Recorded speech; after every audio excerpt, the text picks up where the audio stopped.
Bonjour et bienvenue, c'est le retour de La Voix est libre, le magazine politique de France 3 Rhône-Alpes. Premier numéro d'une saison qui sera marquée par cette échéance électorale vers laquelle tous les regards sont tournés, ceux de la classe politique en tout cas. Ce n'est peut-être pas encore tout à fait le cas pour les citoyens. Je veux parler bien sûr des élections régionales, elles sont très proches. Moins de 3 mois, premier tour le 6 décembre, le second le 13. Une campagne donc très courte et qui vient de commencer.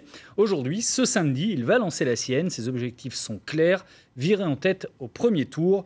Je reçois la tête de liste du Front National, Christophe Boudot. Bonjour Monsieur Boudot. Bonjour. On va parler de cette campagne, mais aussi avec vous longuement de la crise des migrants. La France va en accueillir 23 000 venus de Syrie ou d'Irak. Plusieurs villes se sont portées candidates pour en recevoir dans la métropole lyonnaise. Une des toutes premières à s'être manifestée, c'est Villeurbanne. Son maire, le socialiste Jean-Paul Bret, nous rejoindra tout à l'heure. Alors vous n'êtes pas forcément, Christophe Boudot, la personnalité la plus médiatique du Front National. Vous dirigez pourtant la liste frontiste dans la seconde région de France. Ça mérite quand même qu'on s'attarde 2 secondes sur vous et votre parcours. 46 ans, oui. Marié, 3 enfants. Vous n'êtes pas un professionnel de la politique d'ailleurs. Hein. Vous avez un métier, vous travaillez dans le secteur viticole, c'est ça? Oui, j'en suis assez fier parce que j'aime bien qu'on ait une double activité, c'est-à-dire la politique, c'est vrai, pour nous engager sur des idées, sur des programmes et pour convaincre nos compatriotes, pour améliorer la vie et la société, mais aussi rester sur, j'allais dire, les pieds dans la terre, dans une entreprise. Moi, je travaille dans le secteur viticole. Vous faites quoi? Je suis agent commercial.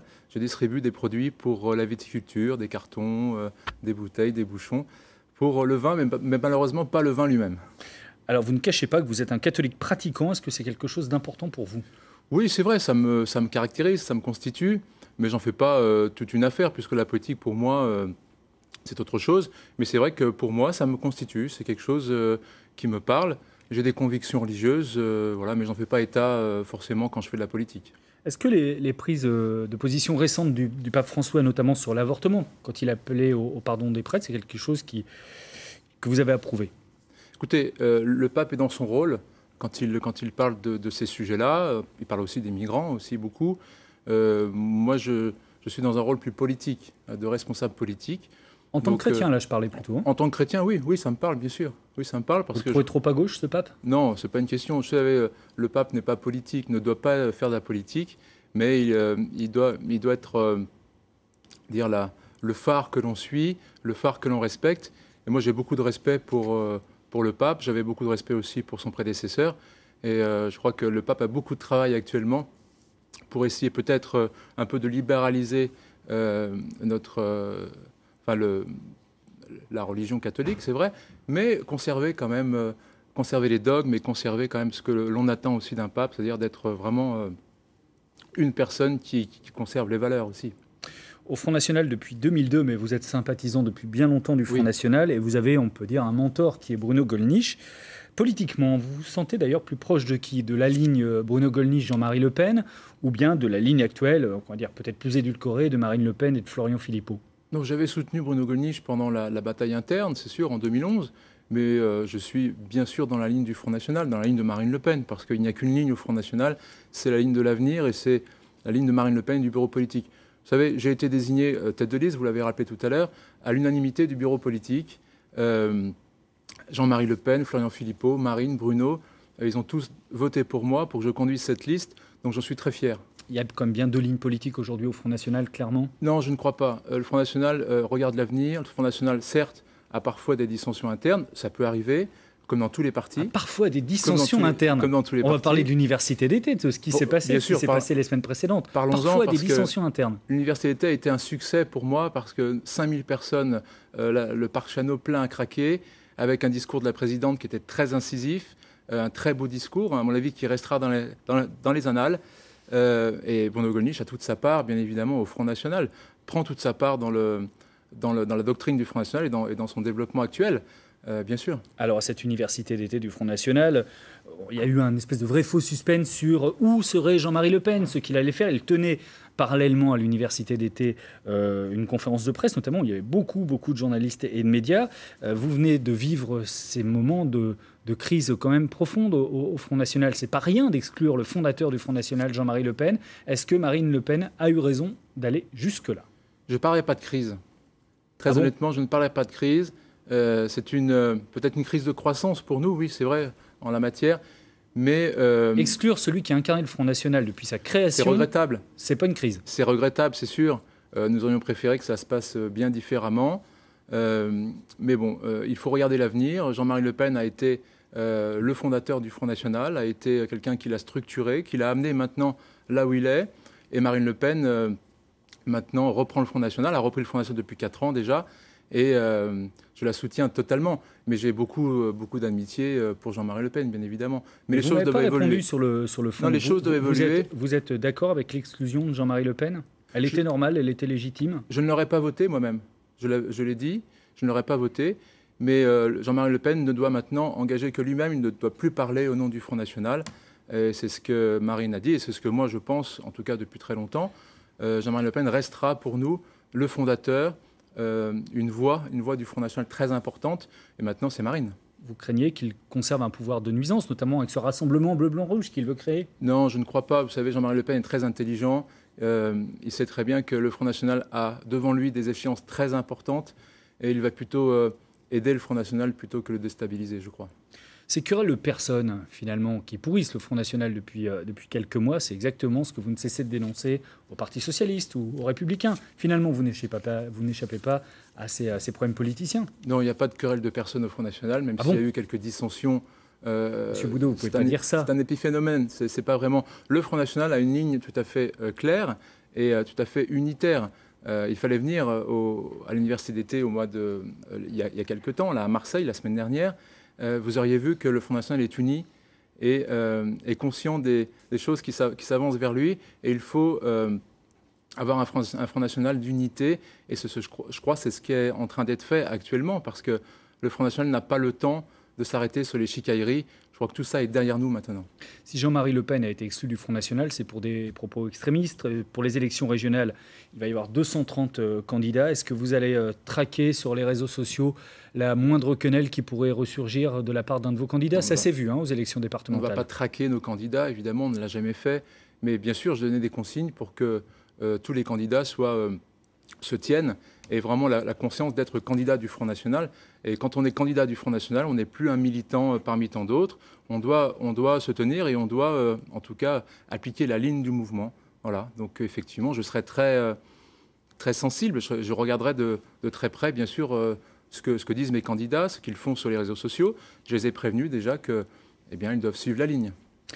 Premier sondage, celui que publient nos confrères du mensuel Mac de Lyon dans leur numéro du mois de septembre. Le sondeur BVA a retenu plusieurs hypothèses. Voici les résultats pour une de ces hypothèses, c'est-à-dire si Laurent Wauquiez officialise son accord avec les centristes du MoDem. Il serait à ce moment-là à 34,5% d'intention de vote sur le premier tour. Il devancerait Jean-Jacques Kerran à 23%. Et vous, Christophe Boudot, avec 19%. Et la liste d'Europe Écologie Les Verts associée au Parti de gauche avec 15%. Vous ne cessez de répéter que vous espérez être en tête au soir du premier tour. Alors évidemment, ce n'est qu'un sondage, mais on est quand même maintenant relativement proche de l'élection. Est-ce que l'écart avec Laurent Wauquiez est trop important pour pouvoir être en tête au soir du premier tour? Non, et est-ce qu'à 19%, vous vous sentez, je ne sais pas, un peu déçu par les résultats de ce sondage? Non, je ne crois pas. Je n'accorde pas beaucoup d'intérêt à ces sondages, surtout qu'ils sont à 3 mois de l'élection, vous l'avez dit. Et les gens ne s'intéressent pas du tout à l'élection. Par contre, l'écart est très important. Oui, mais enfin, je n'accorde pas beaucoup d'intérêt à ces sondages parce que, vous savez, les sondages, on peut repartir sur l'élection précédente. En 2010, à la même époque, 3 mois avant l'élection, les sondages, même 1 mois avant l'élection, les sondages nous donnaient 8% et nous avons fait 17%. Vous avez fait 14 en Rhône-Alpes. 17% au premier tour et 15% au deuxième tour des élections de 2010, si je vous l'affirme. Donc c'est vrai que ces sondages-là, on ne sait pas par qui ils ont été commandés. C'est le Mac de Lyon, très bien. BVA, c'est un institut sérieux. Mais vous savez, les sondages, on en parlait aussi. Les sondages, on les méprise que quand ils sont mauvais. Non, c'est pas ça. On en parlait à la fin août des sondages. M. Wauquiez avait commandé des sondages. Il a l'habitude de faire ça, puisqu'avec Sarkozy, il le faisait quand il était au pouvoir. Des sondages très chers, d'ailleurs, payés par la collectivité. Et ces sondages-là lui ont dit que le Front National était en tête. C'est pour ça qu'il s'est dépêché de faire une alliance avec le centre, une alliance un peu contre nature, je crois, avec le centre. Donc, il ne parle pas des idées, mais il parle des places. Donc, moi, je crois qu'il est un petit peu en panique, finalement. Je crois que moi, Ce que je vois, c'est quand même les Rhône-Alpins, les Auvergnats, quand je les rencontre. Je fais le tour de tous les départements depuis déjà 3 mois. Je vais continuer à le faire, bien sûr, tous les jours pratiquement, jusqu'au mois de novembre-décembre. Et les yeux dans les yeux, les Rhône-Alpins et les Auvergnats me disent qu'il faut prendre le pouvoir, on est avec vous. Et je crois que ce score de 19%, qui est un score qui n'est pas neutre, est bien sous-évalué finalement. Est-ce que, malgré tout, c'est une région où c'est plus difficile pour le Front National? Alors, vous êtes certainement moins médiatique que les candidats d'autres régions, comme Marion Maréchal-Le Pen en PACA, oui, ou Marine Le Pen dans le Nord-Pas-de-Calais et Picardie, bien évidemment, qui sont deux régions qui focalisent l'attention, quitte à ce que vous soyez beaucoup moins visible, vous, ce Rhône-Alpes-Auvergne, alors que c'est malgré tout la deuxième région de France, on l'a dit tout à l'heure. Oui, mais vous savez, cette région peut aussi être très favorable au Front National. On a l'Auvergne, par exemple, où nos scores ont été très très bons aux européennes, très très bons aux départementales. Très très mauvais en 2010, 9%. Oui, mais enfin là, on n'est plus en 2010. Hein. Vous citiez 2010 tout à l'heure. Le score en Auvergne était mauvais en 2010. Oui, mais le score de l'Auvergne s'est considérablement amélioré. Par exemple, nous sommes dans un étiage de 20 à 25% dans tous les départements d'Auvergne. Donc c'est très favorable et ça augure vraiment une belle réussite pour le soir du premier tour. Et après, on verra. Je vais vous montrer une photo qui a tout changé dans la crise des migrants que l'Europe connaît depuis 2 mois. C'est bien évidemment la photo de ce petit garçon syrien de 3 ans, Elan Kurdi, retrouvé mort sur une plage de Turquie après s'être noyé au cours d'une traversée dans laquelle ont également péri sa mère et son grand frère de 5 ans. Je voudrais savoir, Monsieur Boudot, essayons de revenir un peu en arrière, comment vous avez réagi, à titre personnel, peut-être pas comme dirigeant du Front National, quand vous avez découvert cette photo? Qu'est-ce que vous vous êtes dit à ce moment-là? La tristesse, bien évidemment. Voir cet enfant mort sur une plage, c'est dramatique. Mais après, on reprend vite ses esprits et on reprend vite son costume d'homme politique, finalement. Parce que je trouve un petit peu dommage que les médias, pas tous, aient un peu exploité cette image pour forcément faire réagir nos compatriotes. Mais je crois que quand on est un homme politique, on n'est pas dans la compassion, hein, on est dans l'action. Donc c'est vrai qu'à titre personnel, j'étais très touché par cette image, mais je crois que cette image ne doit pas faire le tour du monde, ne doit pas servir de prétexte à finalement mettre en place un programme, mais on en parlera tout à l'heure, je pense, on va en parler, un programme de submersion migratoire finalement, parce que c'est l'image c'est un petit peu l'image que ça voulait dire, ça. Depuis la publication de cette photo, s'est enclenché, c'est vrai, en Europe, un mouvement de solidarité comme il n'y en avait pas eu depuis le début de cet exil des migrants syriens ou irakiens, même si l'Allemagne d'Angela Merkel avait réagi au drame précédent, qu'on peut rappeler, le naufrage début août qui avait coûté la vie à 200 personnes, ou encore cette horreur absolue, ces 71 migrants retrouvés décomposés dans un camion en Autriche, fin août. En France, le président Hollande a annoncé en début de semaine que le pays pourrait recevoir 23 000 réfugiés. De nombreuses villes se sont portées volontaires pour en recevoir, pour organiser l'accueil de ces réfugiés en urgence dans la métropole lyonnaise. C'est notamment le cas de Villeurbanne. Et je vais demander à son maire, Jean-Paul Brett, de bien vouloir nous rejoindre sur ce plateau. Jean-Paul Brett, maire PS donc de la 4e ville de la région, Villeurbanne. Bonjour Monsieur Brett. Bonjour. Je vous posais la même question qu'à Christophe Boudot. Est-ce que pour vous, la photo d'Elan a été comme une révélation, un électrochoc peut-être? Non, mais elle est un des éléments qui incontestablement a donné une dimension particulière à ce que nous connaissions et ce qui avait déjà été montré de différentes manières avant. Un renversement dans l'opinion? Non, je ne pense pas, mais elle a été un degré supplémentaire et je pense que, d'une certaine manière, elle a sans doute contribué à une prise de conscience de l'opinion plus importante que celle qui était avant. Et pourtant, avant, les images, ou en tout cas les choses qui s'étaient passées, dépassaient déjà souvent l'imagination. Est-ce qu'on n'est pas quand même en train un peu de réagir sur l'émotion, sachant que cette guerre civile en Syrie a commencé il y a 4 ans, donc ce n'est pas d'hier, que le califat de Daesh, lui, a été décrété il y a 1 an. C'est un problème qui s'est amplifié ces derniers mois, mais qui est quand même bien présent depuis des mois. Et on a l'impression que c'est seulement depuis la publication de cette photo qu'il y a une mobilisation, notamment dans les villes. L'émotion, elle est là, elle existe, elle n'est pas toujours mauvaise conseillère. Ce qui serait regrettable, c'est qu'effectivement, on ne réagisse qu'à l'émotion. Et moi particulièrement, dans les choses que j'ai proposées à Villeurbanne et que nous sommes en train de mettre en place, de nous préparer à mettre en place en tout cas, c'est justement de faire en sorte qu'on ne soit pas simplement dans une réponse compassionnelle, une réponse émotive, mais que derrière les solutions que nous proposions, enfin les mesures que nous mettons en place, elles puissent s'inscrire dans la durée, dans la pérennité, dans le professionnalisme aussi, parce que nous avons la chance dans cette agglomération, et particulièrement ici dans notre ville, à Villeurbanne, d'avoir des structures professionnelles. Le siège de Forum Réfugiés s'y trouve depuis longtemps. Nous avons des dispositifs comme les CADA, qui accueillent déjà des réfugiés politiques bien avant les derniers événements. Donc, on sait bien... Permettez. Non, c'est un débat, M. Brett. Oui, mais vous permettez que je termine ma phrase. Allez-y, je vous en prie, allez-y. Si vous voulez, moi je vous répondrai aussi, parce qu'effectivement, nous sommes tout à fait aux antipodes de ce que vous représentez. C'est vrai, je vous en prie, terminez. Et donc, nous sommes une ville... Écoutez, cette ville, puisque M. Oudot m'interrompt, nous sommes une ville d'accueil. Cette ville, il y avait 40% d'étrangers en 1920. Ils sont tous devenus des Français. Il y a des Arméniens, des Espagnols, des brigades antifranquistes. Il y en avait beaucoup plus qu'aujourd'hui. Oui, c'est ça, voilà. 6 millions. Donc ne résumons pas ça au problème du chômage. Et aujourd'hui, en accueillir 24 000 à l'échelle de la France, tout à l'heure j'ai entendu parler d'une invasion, d'une submersion migratoire. C'est proprement scandaleux d'entendre cela. Et c'est loin de la réalité. Ça représente en pourcentage 24 000 à l'échelon de la France, à l'échelon de la région Rhône-Alpes, ça fait 2400 à l'échelle d'une agglomération. Et vous, à Villeurbanne, combien je ne sais pas, on s'y prête, mais on sera de l'ordre plutôt de la centaine, de 100 à 200. Je ne peux pas en dire plus, mais enfin, ramener ces chiffres à l'échelle de la France, à l'échelle de la métropole, à l'échelle d'une ville de 150 000 habitants, voilà ce que ça représente. Et nous dire aujourd'hui qu'il s'agit d'une invasion à travers une centaine ou quelques centaines de personnes que l'on accueille, c'est là qu'il y a véritablement scandale. Et c'est là qu'il y a des fantasmes qui sont alimentés et qui n'ont aucune réalité. Demain, nous parlons d'abord de 2400. C'est une vraie réalité. Nous en avons accueilli beaucoup plus dans le passé. Monsieur Boudot, on parlait d'émotion, malgré tout. C'est vrai que ces gens vivent des drames épouvantables. Ils ont le choix, en gros, entre l'État islamique de Daesh ou bien une guerre civile avec Bachar el-Assad. Est-ce qu'au bout d'un moment, il n'y a pas quand même une urgence humanitaire à ce qu'ils aillent dans des endroits paisibles comme l'est encore l'Europe, malgré tout? Alors, revenons sur les causes déjà de cette déstabilisation du Moyen-Orient. Nicolas Sarkozy en est le principal responsable, avec Bernard-Henri Lévy, une haute autorité du Parti socialiste aussi, qui ont déstabilisé considérablement cette région. Maintenant, c'est vrai qu'il faudrait accueillir tous ces réfugiés.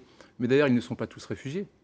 Ils sont en majeure partie migrants économiques, ça peut arriver. C'est faux. Non, mais là, on parle des réfugiés syriens quand même. Voilà. Pour le coup, les 24 000, c'est les réfugiés syriens. Ils sont peut-être aussi réfugiés économiques. Est-ce que vous allez faire le tri entre les économiques, entre les Puis on va leur demander aussi leur certificat de baptême bientôt. Mais je crois qu'il ne faut pas se payer de mots. Je crois que l'accueil qui doit être fait de ces populations doit être fait par les pays du Golfe. Par les pays du Golfe qui sont limitrophes. Personne ne demande au Qatar, aux Émirats d'accueillir ces populations, alors qu'elles sont complètement limitrophes de la Syrie et de l'Irak. Je crois que c'est ça le vrai problème. Clairement, ce n'est pas la France, j'aurais une position claire. Ce n'est pas la France d'accueillir ces personnes-là. Aujourd'hui, 24 000 migrants venus de Syrie, pour vous, pour le Front National, c'est non, on n'en veut pas. C'est non, parce que ça vient de s'ajouter aux 200 000 entrées légales par an, plus les illégaux qu'on avait déjà avant. Donc c'est probablement scandaleux. Il faut dire non, il faut dire stop à cette vague migratoire qui nous arrive. Des pays déjà le font, la Hongrie, l'Autriche, la Roumanie n'en veut plus. Je crois que vous allez être dépassé par les événements, M. Brett. C'est bien beau de parler de quelques centaines à Villeurbanne, mais vous avez déjà 13 000 chômeurs à Villeurbanne, par exemple.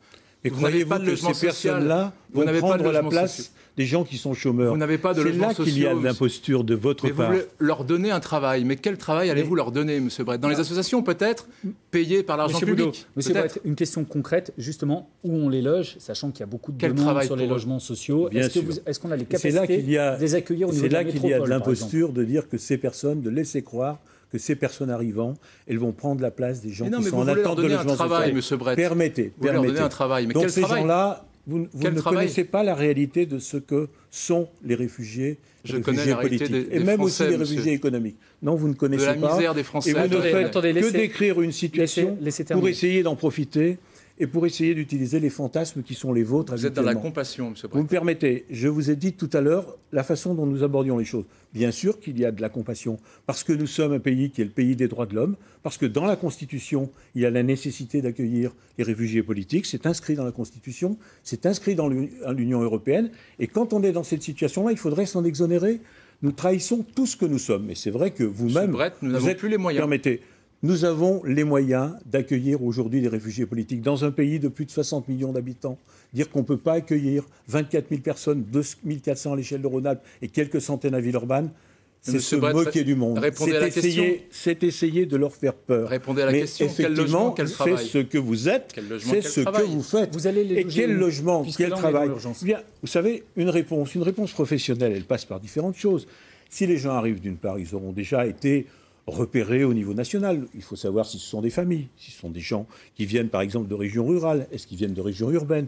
Est-ce que ce sont des mineurs? Est-ce que ce sont des gens qui sont isolés? La réponse à là, elle s'adapte déjà à ça. Après, les gens ne viennent pas, ils n'ont pas tout de suite un travail. C'est complètement méconnaître la réalité. Vous l'avez promis pour C'est complètement méconnaître la réalité d'une personne en situation de réfugié qui arrive. Vous l'avez promis, il y a déjà un rapport avec la langue, il y a un rapport avec nos institutions. La culture, monsieur bien sûr. La culture aussi. Mais ces choses-là, elles demandent du temps, elles s'acquièrent, et l'accompagnement social, culturel, scolaire qu'il faut mettre en place, il est évident qu'il demande du temps. Quand les Arméniens, monsieur, sont arrivés ici, dans notre pays, dans les années 20, dans les années 25, est-ce qu'ils parlaient français? Non. Alors, est-ce qu'ils ne sont pas aujourd'hui l'exemple même d'une population qui s'est intégrée? Je les ai soutenus, les Arméniens. Vous les avez soutenus, oui. Quand il s'agit effectivement d'utiliser tout ce qui s'est passé hier, vous les avez soutenus. Monsieur Brett, ils se sont assimilés au modèle français. Ils ont trouvé du travail, ils ont appris notre langue et ils sont aujourd'hui intégrés. C'est une belle réussite d'assimilation. Beaucoup d'autres populations. Monsieur Boudot, les réussites pour vous sont toujours hier. Aujourd'hui, pourquoi les Syriens ne s'adapteraient pas à notre pays? Parce qu'on n'a pas la même culture, on n'a pas la même langue, on n'a pas la même façon de vivre. Vous avez vu les costumes des Arméniens quand ils venaient en 1925? Les Arméniens sont Vous avez vu comme ils étaient en 1920 et la France n'était pas dans un plus tard qu'en 1920. La France n'était pas dans un état de délabrement comme elle. Monsieur Brett parle de logement, parle de travail, mais tout est saturé à Villeurbanne, Monsieur Brett. Il faut 3 ans pour trouver un logement social dans votre ville. Non, Monsieur Wood. Avec quel argent allez-vous vous connaissez vous en très peu cette ville. Je connais très bien la ville, au du contraire. tout la façon dont cette ville s'est constituée. Je connais très bien cette ville a une tradition d'accueil. Elle s'est constituée avec des gens qui sont venus d'ailleurs et qui sont devenus d'ici. La population étrangère était importante. Les Villeurbanais d'aujourd'hui, si l'on remonte à leurs pères, leurs grands-pères et leurs arrière-grands-pères, à 80%, ce sont des gens qui sont d'origine étrangère. D'Italie, d'Espagne, d'Arménie et de plus loin. Mais ne faites pas un portrait d'une ville que vous ne connaissez pas. Monsieur Brett. Ne parlez pas tous les deux en même temps, sinon on ne vous entend pas, Monsieur Boudot. Et puis après, j'aurais qu'on écoute aussi le maire de Roanne. Monsieur Brett fait un peu d'angélisme dans sa ville de Villeurbanne. On sait très bien que les communautés sont juxtaposées à Villeurbanne et l'insécurité augmente. Ça, c'est un fait. C'est un discours vous avez 13 000 chômeurs. Pas non, j'ai des chiffres, Monsieur Brett. Vous avez 13 000 chômeurs à Villeurbanne, je ne le conteste pas. Et le travail, faire le lien entre les 13 000 chômeurs et les quelques centaines de réfugiés politiques que nous accueillons, c'est là qu'il y a une imposture. Au début, quelques centaines. Une imposture vivante lorsque vous dites ça. Alors, messieurs. Au début, quelques centaines. On l'a bien compris, il y a pas mal. Dans quelques mois, ce sera quelques milliers, pardon. Il y a pas mal de polémiques, on l'a compris en vous entendant tous les deux autour de cette question de l'arrivée des migrants. Et une polémique déclenchant en partie par le maire des Républicains de Roanne, le député Yves Nicolin. Il est d'accord, lui, pour recevoir des réfugiés dans sa ville à Roanne, mais uniquement si ces réfugiés ne sont pas musulmans. Qu'ils soient musulmans, lui pose problème et il explique pourquoi à Claire Exbraya. Si nous prenons des chrétiens, si nous prenions des zéidis, eh bien là, il sera plus rapide d'obtenir des garanties comme quoi nous avons affaire à des gens qui viennent vraiment en toute bonne foi sur notre territoire et nous les accueillons. J'ai vu un certain nombre d'émissions qui disent qu'il y a un risque potentiel pour 1% effectivement d'avoir des infiltrés de Daesh. Mais 1% sur 300 000, ça fait 3 000 personnes. Ça fait 3 000 terroristes potentiels. Certains sont même allés plus loin, comme le maire de Charviot-Chavagny en Isère. Lui, il est allé jusqu'à faire prendre une délibération à son conseil municipal pour que soient justement favorisés les chrétiens. À ces polémiques, réponse cinglante du Premier ministre Manuel Valls. On ne trie pas en fonction de la religion.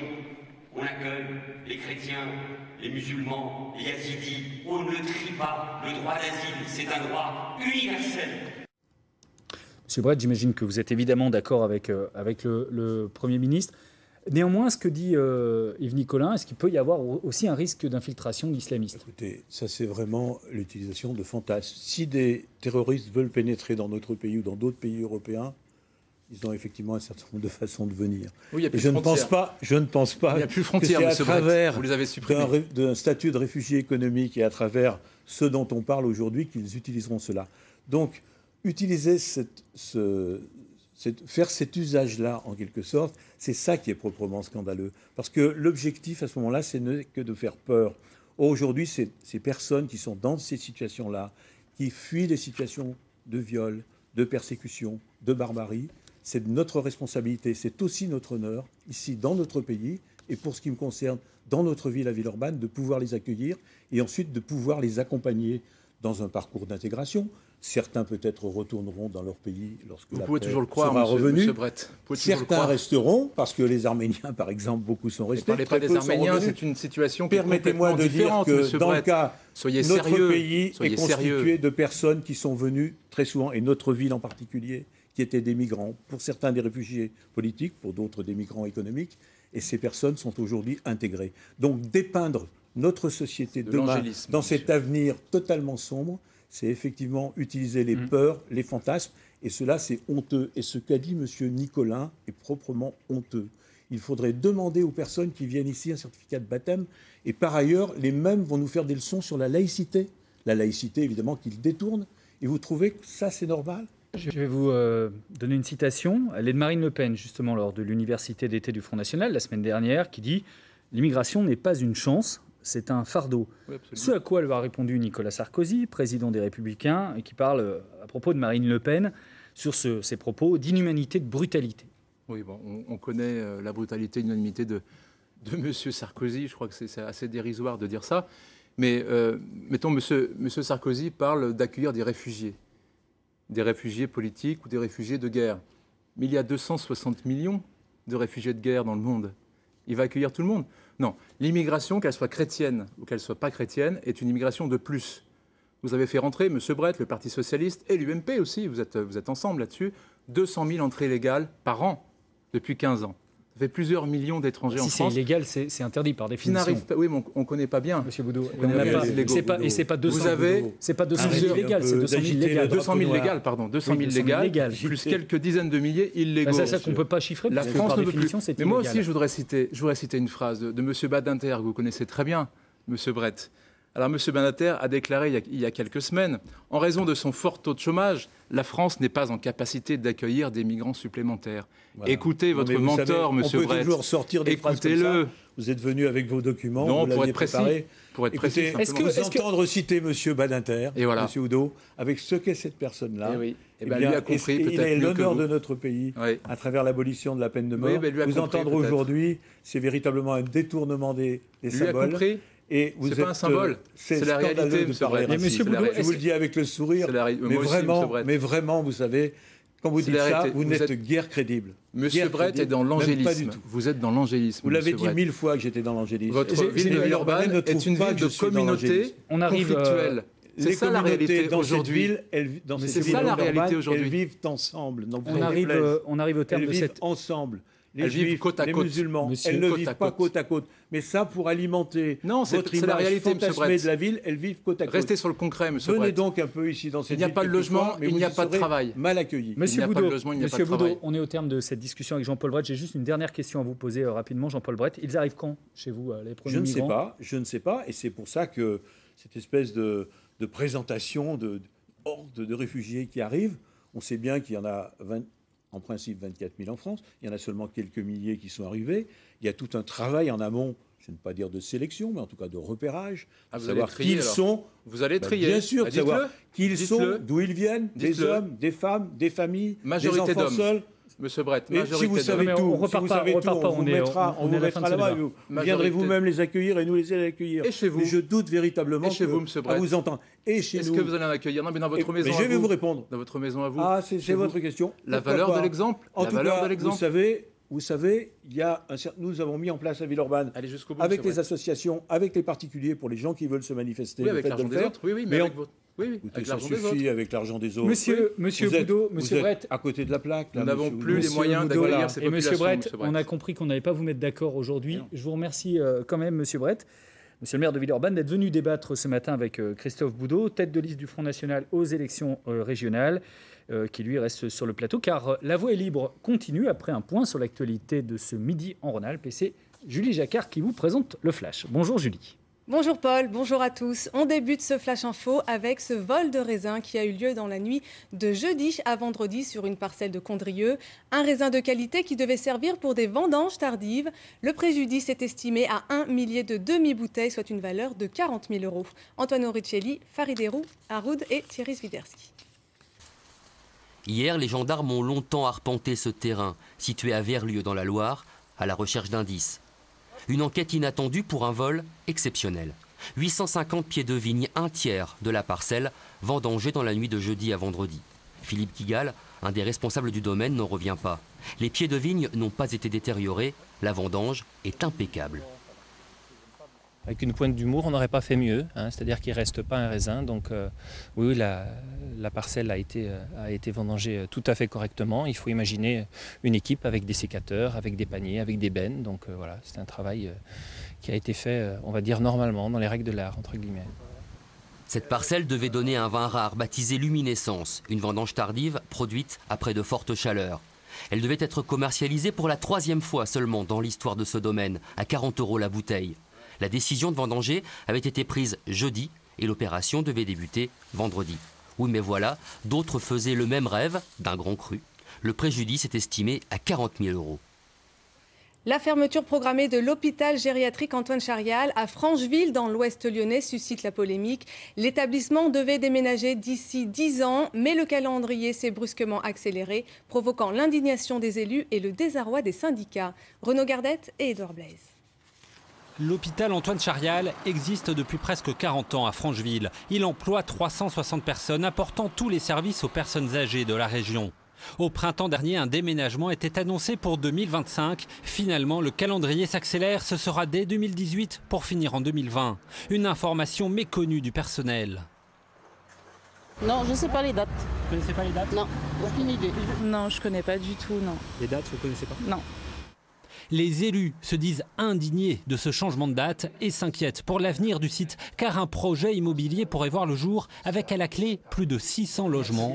Le maire assure qu'il refusera de signer le moindre permis de construire. Nous avons un joli site de 7 hectares sur Francheville. Sur ce site, il est possible de créer une unité d'EHPAD que nous demandons aujourd'hui. Propriétaires des lieux, les hospices civils de Lyon assurent que des économies sont obligatoires pour combler le déficit et surtout sécuriser leurs services. On travaille sur de l'argent public, donc il est normal qu'on recherche toutes les pistes pour pouvoir être plus efficient, hein, que ce soit dans tous les domaines, en organisation, en dépenses, en recettes, etc. Donc c'est notre objectif. Garder un établissement isolé, en pleine, très loin, en plus des plateaux techniques, c'est un non-sens. Nous, ce qu'on veut, c'est du personnel pour travailler. Les personnels hospitaliers, qu'ils soient soignants, administratifs ou techniques, ne demandent qu'à travailler dans de bonnes conditions pour rendre service à la population.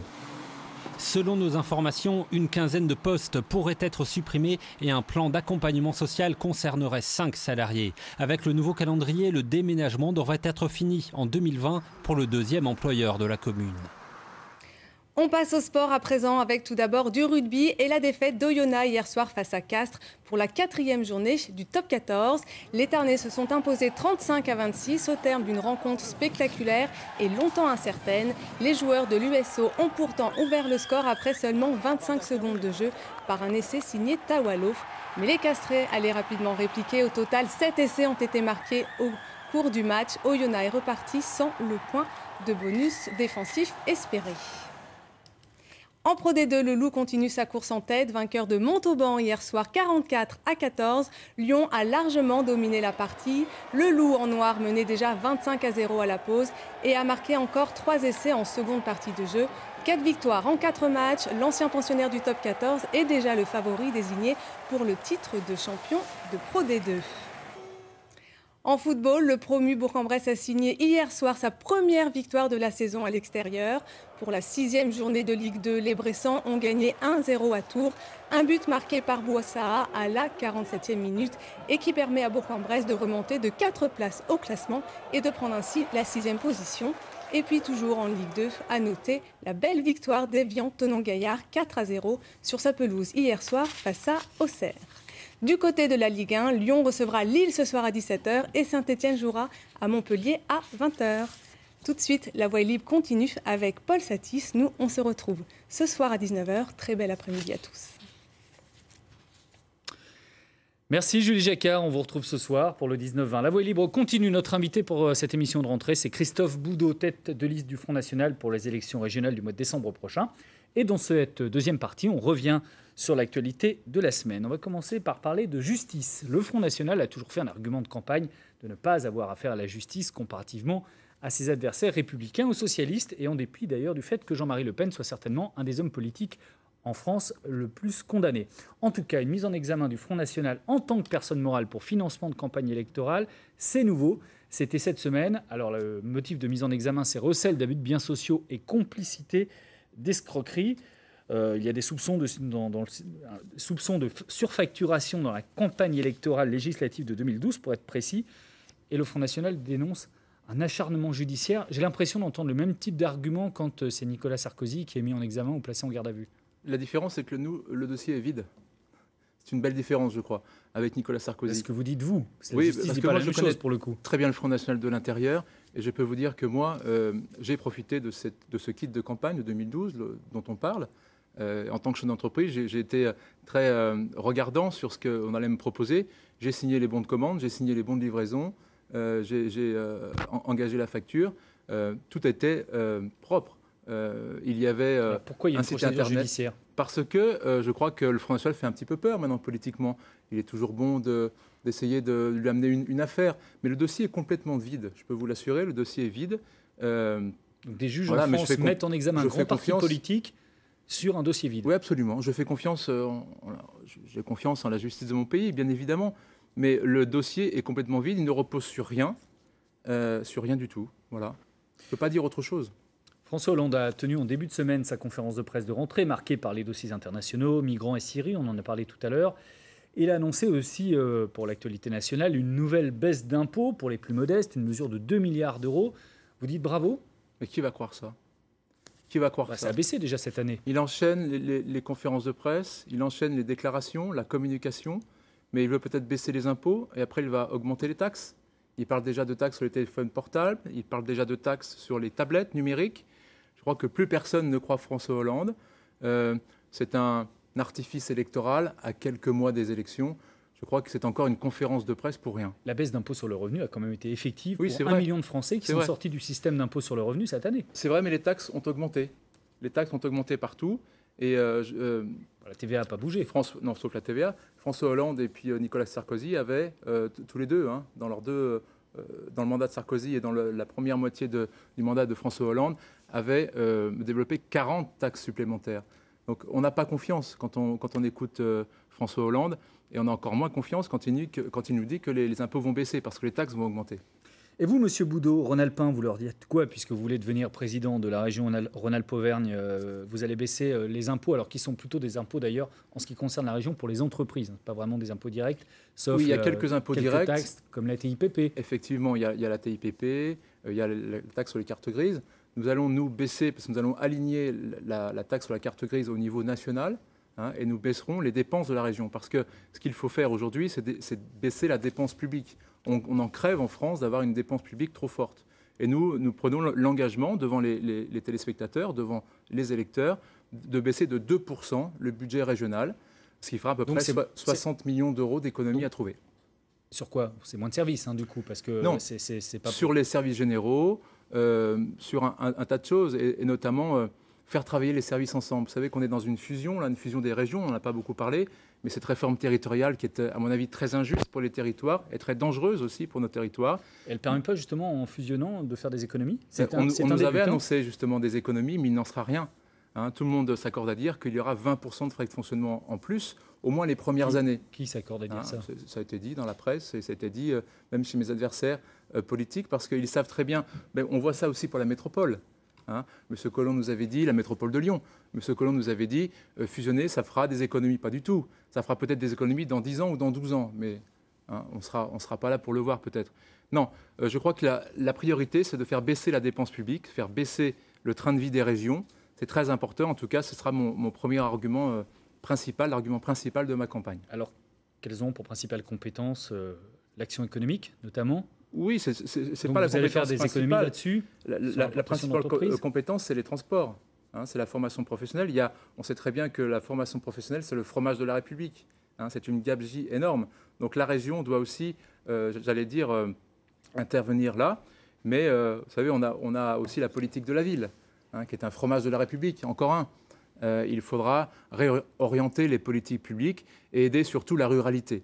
Parce que je pense que l'enjeu de cette élection, ce sont les territoires qui ont été oubliés. Jean-Jacques Caran a fait passer l'institution, la région, bien avant les territoires. Et moi, je veux rééquilibrer, redresser la situation. Alors, puisque vous parliez de ruralité, justement, cette semaine a été marquée par les manifestations des agriculteurs. Ils étaient à Bruxelles, mercredi, devant la Commission européenne. Après Paris, la semaine dernière, étrangement, ils voulaient presque plus de réglementation européenne, en tout cas sur les prix, pour éviter une concurrence qu'ils estiment déloyale avec les autres pays européens. Moi, j'avais compris que vous vouliez moins d'Europe, Monsieur Boudot, mais là, en l'occurrence, ce que demandent les agriculteurs, c'est des prix régulés à échelle européenne, donc une intervention européenne. Oui, mais maintenant, on a habitué les agriculteurs à vivre de l'Europe, à vivre de l'Union européenne. L'Union européenne, c'est le fossoyeur de la ruralité et c'est le fossoyeur des agriculteurs. Alors expliquez-moi pourquoi, alors que les agriculteurs français sont ceux qui touchent le plus de subventions européennes de toute l'Union et que le budget de la PAC européen, donc la politique agricole commune, est le plus important de l'Union. Nous sommes contributeurs nets sur le budget européen de 8 milliards. Ça veut dire que nous voulons renationaliser la PAC et aider directement nos agriculteurs. Parce qu'actuellement, nous perdons 8 milliards entre ce que l'on donne et ce que l'on reçoit, PAC comprise. Mais je dis, moi, aux agriculteurs que ce n'est pas l'Union européenne qui va les protéger. On les a habitués à vivre de la PAC, à vivre aussi des quotas, et maintenant on veut déréguler tout ça. Donc forcément, eux, ce qu'ils veulent, ce n'est pas des primes, c'est un juste prix, finalement. Oui, mais si on a une régulation des prix, vous êtes bien d'accord que la concurrence exerce moins. Si vous fermez les frontières et que les pays reviennent en concurrence, il y a des pays, fatalement, qui vont être plus concurrentiels que la France. C'est bien ce qu'ils dénoncent. Il faut réguler. Là, ils dénoncent la dérégulation des quotas laitiers. Comment on régule ? Et il faut réguler, c'est l'Europe qui peut le faire, on est bien d'accord. Mais il faut avoir toute une protection même aux frontières, parce qu'on parle de ça, mais on parle aussi des travailleurs détachés, on parle aussi du traité transatlantique. L'Union européenne est en train de signer un traité transatlantique avec les États-Unis, avec le Canada, qui va ruiner nos agriculteurs. On va pouvoir importer des produits à bas coût, certes, mais des produits qui n'auront pas les mêmes conditions sanitaires et environnementales. On va pouvoir importer, par exemple en France, des poulets au chlore. Voilà. Mais est-ce qu'on va cesser d'importer pour vous ? Est-ce qu'il faut cesser d'importer, par exemple, du porc allemand, dont on sait qu'il est moins cher que le porc français ? C'est ce qui a provoqué la crise porcine de cet été. Est-ce qu'il faut fermer la frontière espagnole et empêcher les fraises espagnoles de venir jusqu'en France parce qu'elles coûtent moins cher à produire que les fraises françaises ? C'est un ensemble. En France, nous pâtissons du fort coût du travail. Donc on est sur une concurrence tout à fait déloyale. On est sur des marchés qui n'ont pas les mêmes niveaux de concurrence, finalement. Donc moi, je dénonce l'Union européenne, évidemment, et nous voulons reprendre en main cette politique agricole commune, qui serait une politique agricole française, pour aider nos agriculteurs, nos éleveurs et nos arboriculteurs. Ça veut dire quoi ? Qu'il faut qu'il y ait plus d'impôts en France et qu'on puisse ainsi aider l'agriculture française ? Si vous faites des aides pour les agriculteurs, il faut bien que l'argent vienne de quelque part, s'il ne vient pas de l'Europe. L'argent, actuellement, nous le donnons à l'Europe. Nous donnons 21 milliards à l'Europe. Mais la France, c'est celle aussi qui retouche le plus d'argent de la part de l'Europe pour aider son agriculture. Moi, je dis aux agriculteurs, cet argent-là, nous le donnons directement aux filières agricoles qui sont en train de mourir les unes après les autres. L'élevage, le lait, les fruits et la viande. On va terminer par ces images de la sucrière à Lyon, qui accueille en ce moment la principale exposition de la Biennale d'art contemporain, qui va durer jusqu'au début du mois de janvier. Cette expo est ouverte depuis jeudi dernier. Est-ce que vous irez la visiter, Christophe Boudot ? J'y suis allé déjà. Je suis allé à la sucrière hier. Non, ça ne m'a pas beaucoup plu. Je trouve cette exposition un peu ringarde. Un peu ringarde, oui. J'étais tout seul. Alors j'ai voulu peut-être partager, mais je n'ai pas pu partager parce qu'il n'y avait personne. Il y avait peut-être une vingtaine ou une trentaine de gardiens de musée, de personnes qui pouvaient nous expliquer les œuvres, parce qu'il faut vraiment les expliquer. Je ne sais pas à qui s'adresse cette exposition. Je laisse les téléspectateurs aller la voir. Mais moi, je reviendrai quand même sur son prix d'entrée, 15 €, c'est très cher, et sur son budget total, 8 millions d'euros pour cette exposition. Il n'y a pas que ça, il n'y a pas que la Biennale, il n'y a pas que la sucrière, il y a aussi le musée d'art contemporain, il y a d'autres choses. Il y a plusieurs sites, c'est vrai.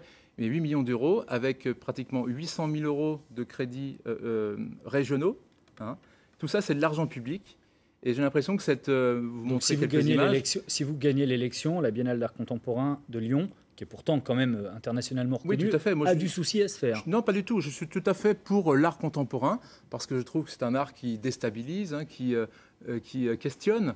Mais quand même, là, c'est quand même pas mal de foutage de gueule, je l'avoue. C'est un petit peu trivial ce que je dis. Mais en tout cas, il y aura beaucoup moins d'argent public pour ce genre d'exposition. Moi, l'argent public, je vais le concentrer sur une culture accessible à tous. Et là, force est de constater que je ne sais pas à qui cette exposition est destinée. Est-ce que dans la vision en tout cas, elle n'est pas destinée à l'ensemble des Rhône-Alpins. N'importe qui peut y venir. Elle n'est pas fermée à qui que ce soit. Tout le monde peut y venir. Non, elle n'est pas fermée, elle est ouverte, mais à mon avis, elle est destinée à une élite parce que pour comprendre cette exposition, je pense qu'il faut être peut-être... Est-ce que du coup, pour subventionner, le politique a un droit de regard sur la création artistique? Non, je ne crois pas. Est-ce que vous, président de la région, vous allez regarder les œuvres en disant non, ça ne me convient pas? Non. On se souvient d'il y a 3 ans, Bruno Gollnisch qui a montré ses fesses en pleine séance du Conseil régional. C'est pas de la culture, ça. Ah si, c'était les subventions pour des groupes, des groupes musicaux. Il voulait réagir pour des groupes musicaux orduriers ou blasphématoires. Nous considérons que ces gens-là ont peut-être le droit d'exister s'ils rencontrent un public. Mais en tout cas, l'argent public, l'argent des Français ne doit pas subventionner ce genre de groupe. Vous savez, à la région... Donc c'est vous qui décidez ce qui est bien ou pas bien en matière artistique, du coup? Non, mais c'est pas ça. C'est ce que vous êtes en train de dire. C'est pas ça. C'est que les subventions doivent être réservées à des... Vous savez, Jean Vilar disait... quand il y a une subvention qui dépasse les 50%, l'artiste n'est plus libre ou l'exposition n'est plus libre. Et je crois qu'il avait tout à fait raison. Je crois que l'argent public doit être concentré. Vous savez, nous, en vous savez bien qu'il ne peut pas y avoir non plus de création artistique sans aide publique au bout d'un moment, parce que ce n'est pas que de la marchandisation. Il y a des expositions qui sont déficitaires par essence. Mais nous considérons que la culture doit être aussi une culture enracinée, patrimoniale. Et nous avons beaucoup à faire en région Rhône-Alpes-Auvergne parce qu'il faut défendre nos territoires, il faut défendre nos paysages, nos châteaux. Il n'y a pas que les châteaux, mais il y a aussi tout il y a beaucoup de festivals, par exemple. Je soutiendrai les festivals parce que c'est vraiment pour les territoires, c'est vraiment structurant. Mais je crois qu'il faut quand même être sérieux. Hein. L'argent public est maintenant très difficile à avoir. Il ne faut pas subventionner tout et n'importe quoi. Et nous privilégierons la culture enracinée, la culture du patrimoine. On aura l'occasion d'en reparler. Merci Christophe Boudot d'avoir participé à cette émission. Les programmes régionaux reprennent eux aussi sur France 3 cet après-midi avec un documentaire délicieusement vintage consacré à l'art de vivre en 2 chevaux. L'amour pour l'antique Citroën, vous le verrez cet après-midi, ne se dément pas. Et puis juste après, dans le magazine Chronique d'en haut de Laurent Guillaume, on rencontrera une famille qui a fait le choix de vivre quasiment en autarcie dans un alpage de la Maurienne. Non seulement c'est possible, mais ça n'a pas l'air de les rendre trop malheureux. Il n'y a pas de voie libre la semaine prochaine, car France 3 sera très mobilisée pour les Journées du patrimoine avec une émission spéciale qui va durer quasiment toute la journée et qui s'appelle la Folle Journée du patrimoine. On vous fera découvrir les trésors architecturaux repérés par les 24 rédactions régionales de France 3. Et puis d'ailleurs, si vous voulez venir nous rencontrer, nous, on se fera un plaisir de vous faire visiter nos locaux ici à Lyon, à la Part-Dieu. Et pour ça, il suffit de vous inscrire sur le site de France 3 Rhône-Alpes. Voilà, à suivre l'édition nationale qui vous est présentée par Catherine Matoche. Merci de votre attention. Passez tous un très bon week-end.